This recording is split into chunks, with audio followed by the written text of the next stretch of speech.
I wake up at the first sound of my alarm and jump out of bed.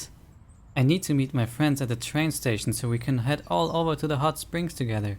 And I'd rather not be the last one there. They might leave without me. Just kidding. No, they wouldn't. Would they? Either way, I throw on some clothes and race to pack up what I need. After grabbing a quick breakfast, I hop on my bike and drive to the train station. I haven't been back here since my arrival at Izukaze. It's exactly the same as I remember it. People bustle back and forth, and the whole station is blanketed with a buzz of conversations. For some reason, the familiarity is comforting. I purchase my ticket and find Kaori, Mayu, Valerie and Tuna are already waiting on the platform. Hey!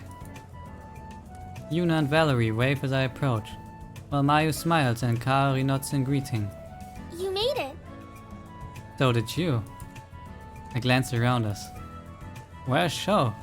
Running late, like usual. He'll be here. I hope so. He has all our tickets. Kaori gives me a look. I mean, of course he'll be here. She crosses her arms, but otherwise falls silent. Even Yuna looks worried as she checks the time. We've still got a few minutes before the train comes. As the seconds tick by, even I'm beginning to lose hope. Thankfully, Sho soon appears. Hey guys, ready to get our heat on? We stare at Sho. That came out wrong. Yeah. He looks around, a wide grin on his face. Awesome, the gang's all here! The laborious roar of engines is heard before the train is sighted. Sho points to the approaching train. Just in time too, because here's the train. You were cutting it really close, Sho. I'm right on time. Everyone quiets down as we get ready to board. We settle into our seats and enjoy the ride. When we arrive, we step off the train and stretch our leg. There's a beautiful hotel in the distance and the hot springs are tucked in the mountains behind it. Alright, here we are safe and sound. Let's go check in first. Sho leads the way to the hotel, and we trail behind enjoying the scenery. I breathe in deeply, letting the crisp mountain air fill my lungs. Just being here already helps me feel rejuvenated. We enter the hotel and the front desk agent gives us the key to our rooms. Valerie and Yuna are bunking together, while Kaori and Mayu share a room. Obviously, that leaves Sho and I to share the last room. The girls disappear into their rooms, but not before agreeing to meet right outside the hotel in 10 minutes. Sho and I enter our room. He immediately flops onto the bed closest to the window. I claim this bed. I'll take the other bed. Alright, I'm fine with this bed. I drop my back onto the bed closet closest to the wall and doorway. I don't like being next to the window anyway. Even with the curtains closed, I still feel too exposed. Exposed? Like, if I were to open the curtains, a face would be staring in. Joe looks warily at the window. Don't say things like that! Do you want me to have nightmares? Sorry. Once we've had a chance to rest and put down our things, we head down into the lobby and wait outside. The girls trickle in a few minutes later. Should we go for a soak now? We want to save that for tonight. Trust me, it's way more relaxing at the end of the day. What should we do instead? Joe pulls out the tickets and studies the text on there. What about...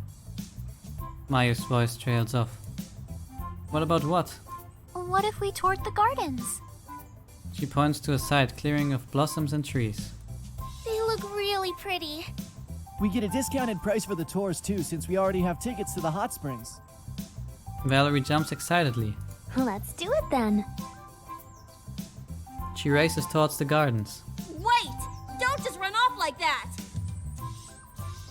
Kaori takes off after her, as the rest of us scramble to catch up. Luckily, we arrive right before the next scheduled tour and we are all able to secure a spot with the group. The tour guide leads us on a gravel path and speaks non-stop about the history of the garden and each plant that we see. I listen intently as he talks about the original lord who commissioned the garden as a way to show off his status and wealth. I remember learning about the same guy in our foreign international bridging class, so it's extra cool to be standing in his garden. The guide's lecture on each plant that we pass is far less engaging, though, and my attention wanes. I survey the flowers and trees around me. Bright petals of color sway gently in the breeze, and a few of them float towards our feet.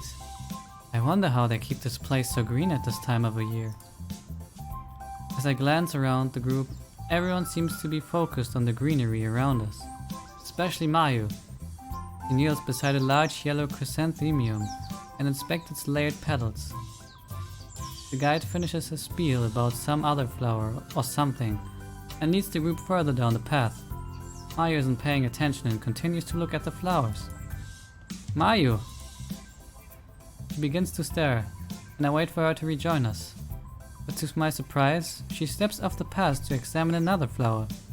She must not have heard me. Go after her. She might get lost if I don't go after her. I slip away from the group and jog up to Mayu. She's ventured into a path of bright yellow chrysanthemums. I'm a couple of steps behind her when I call her out again. Mayu! She jumps in surprise and whirls around to face me. Unfortunately, she trips over her own feet and is precariously close to falling on her face.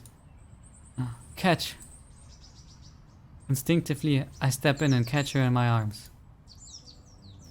Mayu looks up at me with wide eyes, then quickly looks away as her cheeks burn red. Thank you. I help steady her on her feet. No problem.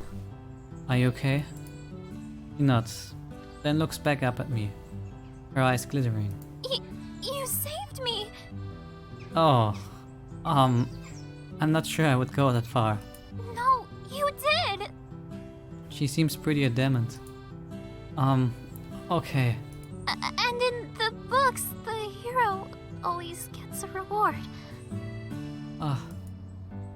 Mayu quickly gets up on her toes and pecks me on the lips. I blink in surprise. Her face is bright red, but she wears a small smile. I can't help but grin and pull her into a hug. I'll have to save you more often. We spent some time together before rejoining the group. The tour was very beautiful and I enjoyed the leisurely pace we took around the gardens. Although I did learn a lot more about plants than I ever wanted to know. Once the tour was over, we regrouped back outside the hotel. How did everyone enjoy the tour? Mayu sighs dreamily. Flowers were so beautiful. I felt like I was walking through a fairy tale. I'm glad you had fun, Mayu. I thought it was really pretty too, but I found the history of the place to be the most interesting part. Kaori shrugs. Yeah, it was alright. It reminded me a little bit of home. On the outskirts of town, there was a cute little museum which also included a garden walk. That sounds really nice. It was. I thought it was good, but I could have used less of all that flower talk. You aren't the only one. I thought it was informative. But enough of that. It's now time for the main event. Hot springs. Yay! I cannot wait to soak in that glorious water. Same here. Mayu grins and even Kaori cracks a smile. We eagerly follow Sho into the hotel, where he presents our tickets. We had to wait what felt like a couple hours at least, while they prepped the place. Afterwards, an attendant leads Sho and I to the male changing room, while another attendant leads the girls away. As in customary, we strip down and rinse ourselves thoroughly before entering the adjoining hot spring. I can feel the difference in temperature as soon as I step out of the room. There are a few other men spread out in the pool. They all look to be young and close to my age. Sho and I slowly wade into the hot spring. I dip my feet in and my toes tingle from the rush of heat. Carefully, I lower the rest of me into the water and instantly relax in the warmth. Sho lets out a contented sigh. This is the life. I nod and close my eyes. I listened to the soft sounds of nature mixed with the low murmur of voices from other patrons. The waters are mostly still, only rippling when someone enters or leaves the spring. The water gently eases out any remaining tension in my muscles, and as I let out a deep breath, I wish this moment can last forever. Hey guys. Akira? I blinked my eyes open at the sound of a familiar voice. Akira has a small towel resting on his head. Fancy seeing you here. I was just about to say that to you. What are you doing here? We can't stay on campus today, so instead of practicing, my team and I decided to do the next best thing. Heal in the hot springs. I squint at the other man in the spring. No wonder they look all my age. That's why everyone looks so familiar. I'm surprised we didn't recognize you guys. Akira smiles. We look different without our uniforms. It took me a few minutes before I recognized you two. In the distance, I hear a high-pitched squeal. Was that the girls? I think so. Their spring is right next to ours. Joel perks up. Really? Yeah. I wonder what they're talking about. Let's find out. You mean eavesdrop? It's not eavesdropping if we're just checking on their well-being. This can only end poorly. I don't know. I've seen enough anime to know how this ends. Joe laughs. Lucky for us, we aren't in an anime. We'll be fine. Ah. That doesn't make me feel any more confident about this decision. Akira climbs out of the water. I know a way we can slip in unseen. How exactly do you know this? I can't give away my sources. Joe and I look at each other, then shrug. I might have expected this type of behavior from Sho, but definitely not Akira. We follow him out of the pool and into the changing room, where we each grab towels. Then Akira leads us through an employee entrance and into a tunneled hallway. The hallway opens up right beside a large rock enclave surrounding the woman's hot spring, which keeps us perfectly out of sight. Giggles flounder out as we peek over the rocks. Just our luck. Valerie, Yuna, Mayu, Kaori and Mei are right in front of us. Sho and I share a look as if to silently ask, Mei's here too? Then we shrug. But Kira's here, it only makes sense that Mei would be here too. It's your turn, Valerie. Okay. Truth or dare? Dare. Okay, truth. What? No, I picked dare. Right, truth. Mei turns to the rest of the girls. What should we ask her? Mayu blushes. What is it like being with a boy? Everyone stares at her wide eyes, and Mayu's face turns even redder. Why would you ask me that? Because... you know... Even Kaori's cheeks are pink, but I can't tell whether it's from the question or the heat of the water. Valerie blinks. Oh, right, okay. You see... Her voice trails off and my breath catches in my throat. Is this really happening right now? Sho and Akira both focus intently on the conversation. How do I put this? She pauses again as she thinks. Okay, basically, imagine you have a motherboard. On the different sockets, you have to add the different components. So first you put in the CPU, and then the RAM, a graphics card, some sort of storage drive. Oh, and the power supply. You can't forget the power supply. That is what? Supplies power. And once all those pieces are ready, then it's time to make sure all the wires are connected. Some graphics cards require a 6-pin connector while others need an 8-pin. Some also require 2 sets of connectors depending on the power draw requirements. It's also important to pick a good case because you want to make sure everything is well protected but still has strong airflow. Having a strong cooling system is important when things heat up. As Valerie continues with the explanation, the girls struggle to follow along. Mayu's brows are furrowed, but she nods every so often, listening closely to Valerie's words. Yuna just seems plain confused, although she's trying her best to follow along. Kaori frowns thoughtfully, and I can almost see the gears in her brain trying to piece together the image Valerie's describing. Only Mei sits with her eyebrow raised and her arms across her chest. None of this makes sense. Valerie freezes and looks a little panicked. What? May studies Valerie's expression in discomfort. Then she smiles triumphantly, as if she solved the puzzle. Oh, you've never actually been with. Valerie laughs loudly over May's voice. You're so silly, May. What are you even talking about? Your analogy doesn't describe it at all. Kaori crosses her arms. If she's not right, then what's it supposed to be? May grins mischievously. Well, when a man and a woman love each other very much. Plop. I look over at Sho. He had leaned too far forward and accidentally wobbled an unstable pebble which rolled into the spring. As one, the girls look over in our direction, then shriek. Run! We scramble into the safety of the hallway and head back into the men's changing room. Do you think they saw us? They probably saw you. The blood leaves Sho's face. No! Akira, please, tell me otherwise. It was pretty dark. Maybe they just saw a silhouette. For your sake, I hope that's all they saw. If I fall, I'm dragging you down with me. Me? I was in the man's hot springs the entire time. Isn't that right, Akira?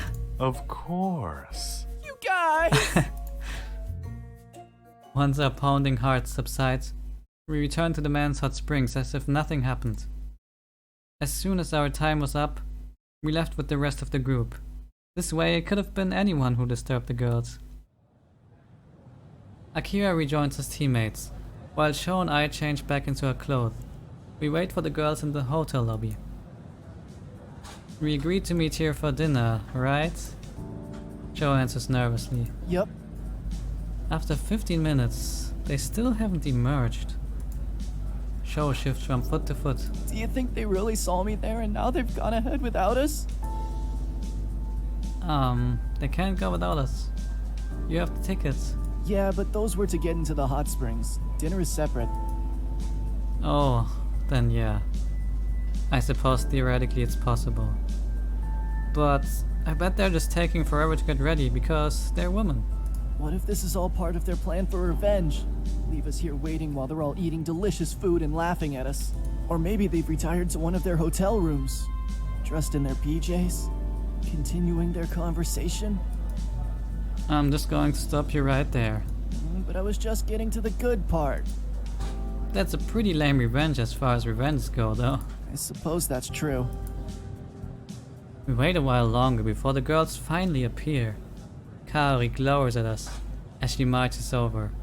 Valerie and Yuna both look grave and even Mayu looks stern. Sho leans over to me. God, they know. Should we just tell them? Keep cool. The girls finally pause in front of us. Are you okay? Kaori glares at the two of us and crosses her arms. Of course not. We are surrounded by perverts. Sho's eye widen in panic, and even I'm beginning to feel anxious. I was just teasing him before, but maybe they really did see us. It was all Sho's fault. It was Sho's idea.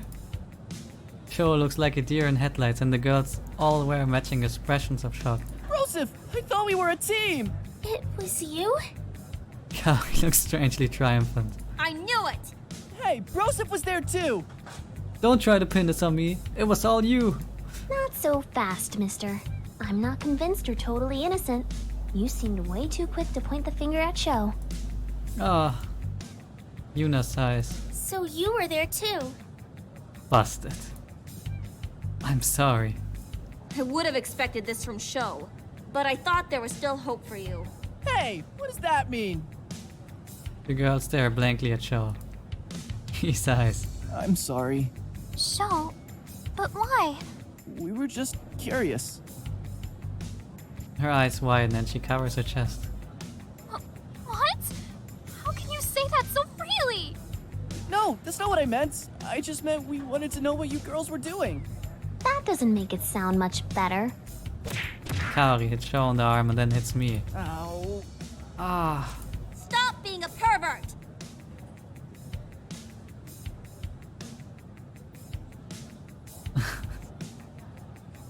What are you getting so worked up about? If anything, Shao and I should be the ones who are angry. What? Even Shao gives me a confused look. What? You guys were submerged up to like your necks. We couldn't even see a thing. Kaori's face is bright red. Yuna and Mayu instinctively cover their chests, clearly mortified. To everyone's surprise, Valerie laughs. That's karma for ya. Serves you right. Don't listen to him. We weren't trying to look. Then why were you even spying? Yuna speaks up. There's no point in arguing. It already happened, and we'll be here all night if we keep going. Just don't do it again. We won't. We promise. Yeah, sorry. Yuna nods. Well, this has been an exciting day. Maybe a little too exciting. Does that mean we can eat now? Of course Sho is thinking about food. As I'm on cue, my stomach growls. Shao's not the only one. I'm ready to eat too. Let's go get some food. Valerie leads the way. The team continues to tease Shao and the tension from before melts away with their laughter. That could have gone a lot worse. I'm just glad that's over with.